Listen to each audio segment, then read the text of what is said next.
সেই আবেদনটা গ্রাহ্য করা হয়নি। আমি দেখেছি যে আরো গুরুত্বহীন কিছু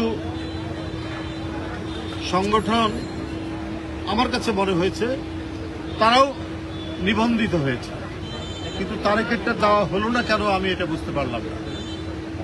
তারেক এই দেশের স্বার্থে কথা বলেছে, আগ্রাসনের বিরুদ্ধে কথা বলেছে, বাংলাদেশের সার্বভৌমত্ব রক্ষার প্রশ্নে কথা বলেছে।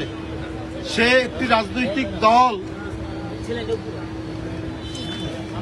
গঠন করেছে এবং তার বৈধতার জন্য নির্বাচন কমিশনে সে আবেদন করেছিল।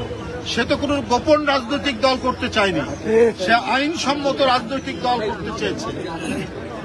যদি তার উদ্দেশ্য খারাপ থাকতো তাহলে গোপন রাজনৈতিক দল করে রাষ্ট্রবিরোধী অনেক কার্যকলাপ করত, কিন্তু রাষ্ট্রবিরোধী কার্যকলাপ তো করেইনি, বরং রাষ্ট্রের স্বার্থে, দেশের স্বার্থে, স্বাধীনতার স্বার্থে, গণতন্ত্রের স্বার্থে এই নেতা সে কথা বলেছে। আমি দেখেছি সে গলার মধ্যে মোবাইল ঝুলিয়ে